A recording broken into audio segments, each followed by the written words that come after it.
ओम शांति। हर व्यक्ति को अपने जीवन में सुख शांति की आवश्यकता है। आजकल तो तलाश है, कठिन हो गई है, महंगी हो गई है, दूभर हो गई है सुख शांति। संबंधों की कड़वाहट ने, मनुष्य के स्वार्थ ने, उसके अहम भाव ने, क्रोध की अग्नि ने अनेकों की सुख शांति को जलाकर नष्ट कर दिया है। सुख भी चाहिए, शांति भी चाहिए, खुशी भी चाहिए, शक्तियाँ भी चाहिए, सफलता भी चाहिए, निर्विघ्न जीवन भी चाहिए। तो स्वयं भगवान ने इसके लिए हम सभी को बहुत अच्छा अभ्यास सिखा दिया है। मैं आत्मा अकाल तख्त पर विराजमान हूँ। देखिए ये बात, जो ब्रह्मावत्स हैं, जिनको संपूर्ण ज्ञान प्राप्त है, वो अच्छी तरह जानते हैं आत्मा स्वयं अकाल मूर्त है, और भ्रकुटी जो आत्मा का अकाल तख्त है, उस पर आत्मा का निवास है। तो ये अभ्यास करेंगे, मैं आत्मा अकाल मूर्त अकाल तख्त पर विराजमान स्वराज्य अधिकारी हूँ, यानी इस देह की भी मालिक हूँ और कर्मेंद्रियों की मालिक हूँ।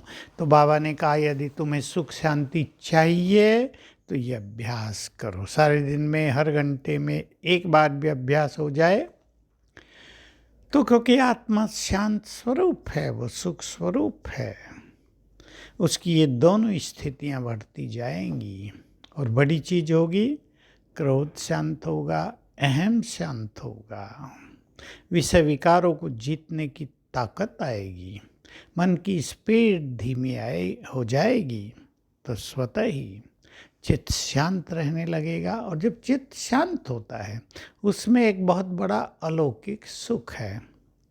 लोग केवल सांसारिक सुखों की ओर देखते हैं, भाई मनचाहा घर हो, अच्छी गाड़ियाँ हों, खाने पीने के अच्छे साधन हों, पर विशेष ध्यान देना है धन बहुत हो परंतु संबंध सुंदर हों, इस पे बहुत कम लोग ध्यान देते हैं। बाहरी चीज़ों की कामना ज़्यादा करते हैं, पर इस आंतरिक स्थिति पर कम ध्यान रखते हैं। वो कम चेक करते हैं कि यदि हमारे संबंधों में कड़वाहट है तो उसका कारण क्या है। किसी को कोई बुरी आदत लग जाती है, मान लो पति को शराब की आदत लग गई, पत्नी चाहती है ये गंदा काम है, इसे घर में लड़ाई झगड़ा होता है, पैसे भी नष्ट होते हैं, भाई आप इस बात को छोड़ दो। पति नहीं छोड़ता तो मनमुटाव बढ़ते हैं और कईयों की पत्नियां उसे छोड़कर अपने घर चली गई हैं, चली जाती हैं। बच्चे बेचारे बिखर जाते हैं, बाप के प्यार की छत्र छाया से वंचित हो जाते हैं। इन बातों पर लोग ध्यान नहीं देते। चाहे पुरुष हो, स्त्रियों की भी कई कमी होती है, वो कहीं और जगह लग जाती हैं तो पति को बहुत परेशानी होती है और इससे मन मुटाव बढ़ता जाता है, संबंधों में विच्छेद होता है, टकराव बढ़ते हैं, कोई किसी को पसंद नहीं करता, कोई किसी के साथ रहने को पसंद नहीं करता। तो हमें संबंधों को मधुर बनाना है और इसके लिए स्वयं को बदलना होगा।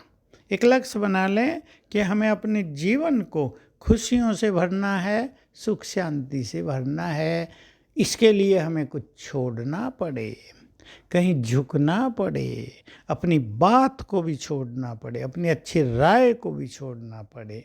उसको छोड़ने के लिए हमें तैयार रहना चाहिए। ये एक बहुत इम्पोर्टेंट चीज़ है।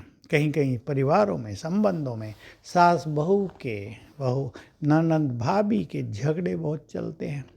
दोनों ही मानते हैं मैं घर की मालिक हूँ। देखिए और कारण भी हो सकते हैं, पर मैं एक कारण पर आपका ध्यान खिंचाना चाहता हूँ। घर में भाभी आई, अभी लड़की समझती है इस घर में तो मैं हूँ, मैंने बचपन बिताई, मेरा घर है। भाभी कहती है मैं इस घर में आ गई हूँ, ये मेरा भी घर है। दोनों का टकराव चलता है, दोनों एक दूसरे से एक्सपेक्टेशन रखते हैं, मनमुटाव होता है। इसको ठीक करना है। सास बहू के बीच बहुत कुछ चलता रहता है। सास चाहती है बहू मेरी आज्ञा में चले, और बहू आजकल पढ़ी लिखी है, वो उसकी आज्ञा को महत्व नहीं देती। संबंध बिगड़ते हैं कोई सास अपने लड़के को ज़्यादा प्यार करती है तो कोई पत्नी लड़के को माँ से दूर कर देना चाहती है, इसलिए टकराव चलते हैं। इन चीज़ों को सभी ठीक करेंगे तो ये संबंधों का सुख बहुत अच्छा मिलेगा और परिवारों में सुख शांति आ जाएगी। ओम शांति।